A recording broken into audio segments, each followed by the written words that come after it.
Siendo las 16:06 de esta tarde y ya estamos con nuestro columnista Germán Rodríguez. Él es abogado y nos vas a hablar de algo especial, porque ayer fue un día especial para nuestro país, porque fue el feriado nacional de la memoria por la verdad y la justicia, y de eso vamos a hablar en esta columna Universidad, Arte y algo más. Buenas tardes, Germán. Buenas tardes a la audiencia, un gusto estar por acá y bueno, un poco contarles sobre algo de lo que precisamente me dedico a investigar. Hoy estamos de excepción, aclarar eso, porque Germán está los días lunes, pero bueno, ayer fue feriado y estuviste allí en la marcha. Sí, estuve participando de la marcha junto con la gente de CONICET, así que bastante importante formar parte de ese tipo de actividades.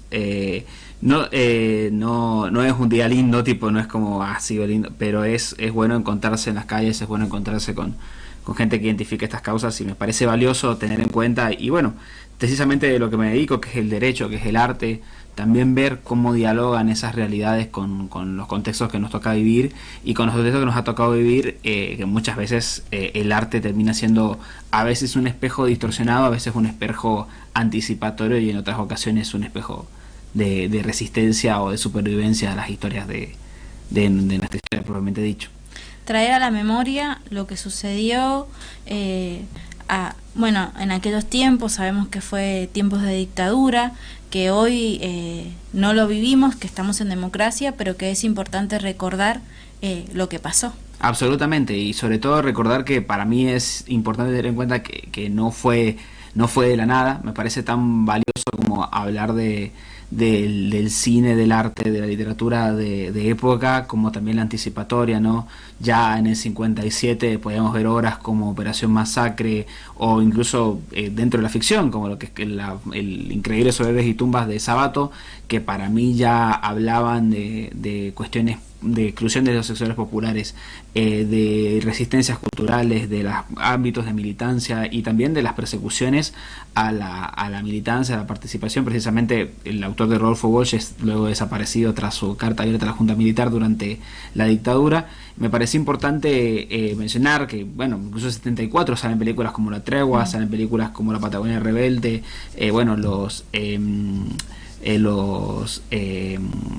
las películas de Raimundo Gleiser son anteriores, son de 73, pero bueno, son producciones que son anticipatorias. Para mí el arte muchas veces funciona no solamente como Los Traidores de Raimundo Gleiser, la película que quería decir. Hay una advertencia muchas veces en el arte, en la cultura, porque somos la primera línea, muchas veces siempre somos y lo digo en primera persona del plural porque considero ser una persona que viene del ámbito del arte, independientemente de que me dedique a la investigación. Me considero autor antes que otra cosa, y me parece que siempre el arte, siempre la prensa son las primeras líneas, son las primeras advertencias, primeros, digamos, coletazos que empezamos a ver. Y en este periodo de pre-golpe, digamos, ya estamos viendo producciones y ya estamos viendo también digamos, actitudes del Estado, actitudes de partes, actitudes de grupos de poder que ya empiezan a ir en consonancia con lo que luego se instituciona. De hecho, hay un hecho fáctico que es muy importante. Cuando el proceso militar llega, cuando el proceso de organización nacional llega y toma el poder, confirma solo a 2 personas dentro de los cargos de gobierno, de toda la cúpula que conservaba el debilitado gobierno de María Estela Martínez de Perón. Un cargo que tiene que ver con el ámbito básicamente de la vivienda, y a Miguel Paulino Tato, el hombre en manos de tijera, el censor y el interventor del Instituto Nacional de Cinematografía. Es de las 2 personas importantes que conservan, o sea, una de las únicas personas importantes que conserva el puesto de trabajo de la dictadura, o sea, durante la dictadura. O sea, siguió siendo el interventor del Instituto Nacional de Cinematografía, y con el integrante anterior, con el presidente anterior, habiendo sido exiliado, que era Octavio Getino, ¿no? Entonces ya podemos ver ahí un establecimiento de una política de Estado respecto a la intervención en el arte, y al mismo tiempo las representaciones artísticas pasándose a la clandestinidad, con el teatro abierto, con las proyecciones clandestinas, con lo que pasaba antes con la obra de los hornos, que luego se continúa, algunas producciones directamente venidas del ámbito del palo del arte y resistencia, y también producciones musicales o producciones artísticas literarias que jugaban, como hace Fowell con Los Pichicieros, como hace Cerugirano Charlie, que hacen música sutil, con la metáfora, jugando al fleje y arriesgando la vida también, pero jugando al fleje con la forma de hablar de un arte de resistencia, de un arte de crítica contra el proceso que se vivía, desde, bueno, la única posibilidad que te daba la existencia de saber que pasabas a F4, ¿no? Básicamente los artistas se establecían en nóminas artísticas del F1 al F4. F1 eran artistas sin antecedentes ideológicos, se hablaba, antecedentes ideológicos marxistas, antecedentes ideológicos subversivos. F4 eran artistas con militancia y tinte subversiva marxista y digamos corroborada. Uno lo puede ver a esto en los archivos declasificados de la DIVA, en los archivos declasificados del Ministerio de Defensa. Y lo que establecía era que el Estado no podían ni contratarlos, debía impedir que se contrataran en ambientes privados, o sea, debía intervenir para evitar que se contratasen. Y bueno, básicamente eran artistas que a veces, por ejemplo, eran contratados en películas y luego el director les decía: mira, yo te voy a pagar el sueldo como si estuvieras trabajando, pero me han dicho que no te puedo hacer actuar. Así varios casos de artistas que todas esas son procesos administrativos que están desclasificados dentro de los archivos que se recuperaron de la División de Investigaciones de la Policía de la Provincia de Buenos Aires, que es la DIMBA, que habla sobre estos casos particulares y que, yo he tenido la oportunidad de ver esos archivos en persona en el ámbito de la investigación. Te muestran una realidad bastante cruda sobre la persecución, porque responde a una óptica bastante enfermiza, pero bastante interesante que hay que tener en consideración. Ellos hablan de investigar a las personas para cuando dejen de, o sea, investigar a todas las personas a fines de saber cuándo empiecen a ser peligrosas.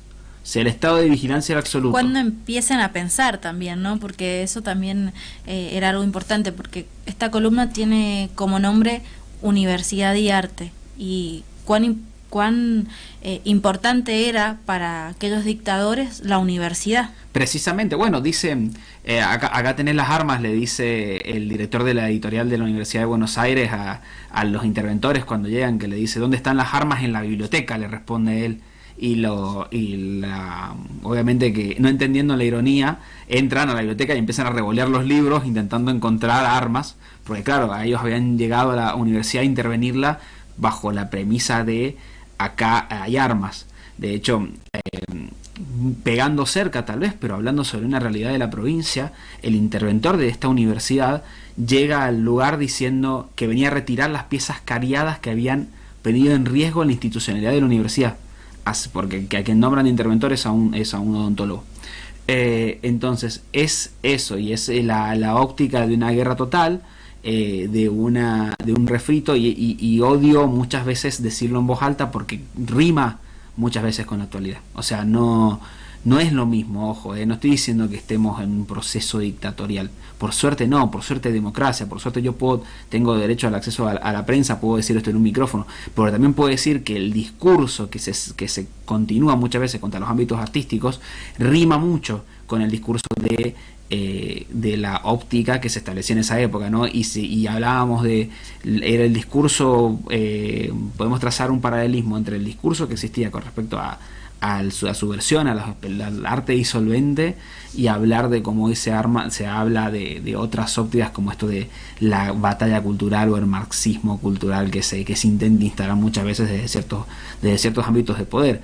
La importancia en poder invertir también, ¿no? Desde el Estado en lo que es educación, arte, cultura. Absolutamente, que es eso, es lo que acabas de decir vos, es una inversión, es el uso de los bienes del Estado a los fines de promover el conocimiento de la población, y una población instruida, una población culturalizada. Para mí existe, y soy un fiel creyente, que existe un derecho a la cultura, que existe un derecho al arte, ¿no? Por eso el espacio. Existe un derecho a la producción creativa, sobre todo porque Benedetti decía que los artistas mentimos para decir la verdad. A mí va mucho por ahí, y incluso uno lo puede ver en las obras de la reconstrucción, que muchas veces, o de las resistencias, de las obras de las reconstrucciones, no solo las anticipatorias, pero las obras de la reconstrucción, no, las obras de después del proceso, ¿no? En los que empezamos a contar, tiene que ver con recuperar historias que fueron arrancadas a la historia, básicamente, ¿no? El siluetazo, las películas, no necesariamente, no las películas directas, no la historia oficial, no Garage Olimpo, que son peliculones, sino Buenos Aires viceversa para mí. Que si no la han visto, que es una película de Agresti del 97 que súper recomiendo. Habla sobre las ausencias, habla sobre la visión de lo que no hay, porque es un análisis de las realidades inexistentes, que se refieren a ópticas, lo que escribe Hecker en el final de la historia, ¿no? Es como lo que no hay. No es el Nunca Más de la CONADEP, que cuenta las historias reales de las personas que lo sobrevivieron y que cuentan cómo se vivió dentro de los campos, cómo se vivió dentro de los lugares de detención, cómo se vivió de los campos de exterminio, que son eso. Sino es hablar sobre las ausencias, sobre las historias que se quedaron a medias de contar, sobre los relatos de vida de las personas, que son eso, son historias a medias, y completar. Muchas veces el arte les da esa oportunidad a muchos de escribir la página de la historia que no se permitieron terminar de escribir. Y también a veces es el acto máximo de resistencia casi suicida, como es la carta abierta a la Junta Militar, ¿no? O es la última producciones de Gleiser, también desaparecido. Son actuar bajo presión, ¿no? ¿Cuántos tuvieron que actuar bajo presión? Y en esos momentos muchos dejaron ahí un legado, si bien ha sido algo triste, como vos lo dijiste al principio, pero que también nos marcó para que esto no vuelva a suceder. Absolutamente, creo que esa es como la mayor importancia. Por eso me parece tan valioso traer esas historias y conocerlas y estudiarlas e investigarlas, y sobre todo porque es esto, que no solo también el legado, sino la posibilidad de contar, o sea, de poder contar y de poder contar lo que no se podía contar, que son las realidades de la cotidiana, porque aún en el 85, en el 84, hasta en los 90, comienzos de los 90, el miedo estaba patente, ¿no? Habían sido suficientemente los levantamientos de cara pintadas, los problemas de Pascuas, ¿no? Estaba latente, era una cuestión eso. Lamentable, creo que no lo vemos lejos, está muy cerca. O sea, temporalmente, nuestra existencia, ya sé que a veces es un atisbo en el tiempo, pero está históricamente cerca. Entonces es como... y entonces hasta hay historias que aún no se cuentan, incluso. Mucha gente que no ha podido contar sus historias, que no ha podido, porque los juicios todavía están en ejercicio, porque hubo muchísimos intentos de cerrar esas oportunidades, y bueno, luego se permitieron esos juicios. Entonces muchas historias que no se han conocido, muchas historias que tal vez nunca se conozcan porque las participantes fallecieron, no solamente porque algunos fueron desaparecidos, sino también un montón de personas que fallecieron después de las situaciones, y un montón de un capítulo muy oscuro en nuestra historia, que yo creo que el arte muchas veces puede echar luz sobre ese capítulo oscuro, una luz tenue, una luz triste, una luz de biblioteca apagada, pero en gran medida nos permite también contar ese tipo de realidades, y sobre todo enaltecer la figura de las personas que aún en esos contextos se animaron a poder contar esas historias, a poder hacer esas producciones, y que se animan a la fecha, ¿no? Que siguen contando historias a la fecha, para mantener vigente ciertos testimonios, y mantener digamos el debate sobre la importancia de estas eventualidades. Me parece súper vital, y me parece importante que se siga haciendo. Veía a los pibes de las escuelas armando los actos, ¿no? Los pibes de secundaria, nos veo a la gente como nosotros, que yo tengo 27 años, o sea, yo no lo viví al proceso, yo no lo viví, yo solamente lo he conocido porque lo he estudiado, y que gente como nosotros, que somos hijos de o nietos de los que sí lo vivieron, poder contar esas historias y poder mantener esas historias, creo que muchas veces hasta te permite interpelar estas cuestiones. Y bueno, también el hecho de interpelar hasta desde el ámbito de de la óptica de la preocupación, del ámbito de preocupación, pero también a veces desde el ámbito del ridículo, ¿no? Me acuerdo que Eliana Hecker la prohibieron porque decía que estimulaba demasiado la imaginación, ¿no? Con Elefante ocupa mucho espacio, o algunas canciones de Walsh que decían que, de María Elena Walsh,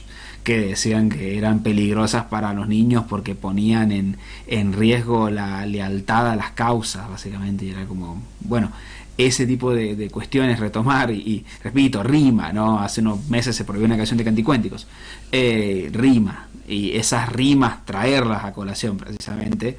Estar alerta siempre, para que no vuelva a suceder. Sabemos que son cosas que nos han marcado y que es importante traerlo porque nosotros somos parte de la historia, y contar la historia nos hace ver qué es lo que no se tiene que volver a repetir. Así que agradecemos esta columna, Germán. Así que bueno, eso era un poco lo que les quería traer. Una columna más sombría que las de costumbre, normalmente vengo con eventos más divertidos, pero me parecía que el contexto lo ameritaba y que era valioso traer este tipo de historias y comentarlas. Y bueno, también recordarlas y hacer un comentario al pie sobre todas estas producciones que me parecen súper valiosas y que me parece que han generado algo en el sentimiento social que se tiene sobre respecto a eventos pasados, pero siempre presentes, y que es importante tenerlos presentes para un futuro. ¿Qué nos vas a traer para la próxima visita que vengas acá? Va a ser más liviano, aunque no sé qué tanto, pero la idea la próxima vez va a ser hablar un poco sobre derechos morales y patrimoniales, porque ya van varios casos en lo que va de año de artistas musicales, sobre todo, que han cedido contratos musicales, artes, y luego no pueden hacer su arte. Recientemente, bueno, ayer ha habido un pronunciamiento de Joaquina, ¿no? de la famosa La Joaquí, que ha hablado sobre haber perdido autoría de su música. Me hace acordar mucho al caso de Polo Londra, me hace acordar el caso de Taylor Swift, me hace acordar el caso de Rivera, ¿no? de Epic, que es más desconocido el caso, pero bueno, por ahí. Así que la idea es un poco de eso, y también tal vez a la audiencia advertirlo sobre ciertos contratos musicales. Con un poco de suerte evitamos que más gente caiga en ese tipo de contratos que pierden la posibilidad de hacer su arte. Bueno, Germán, agradecemos tu presencia aquí entre vos y yo, y bueno, te esperamos la próxima semana. Acá estaremos el próximo lunes. Muchas gracias. Allí teníamos a Germán Rodríguez, él es abogado y está en nuestra columna Universidad, Arte y algo más.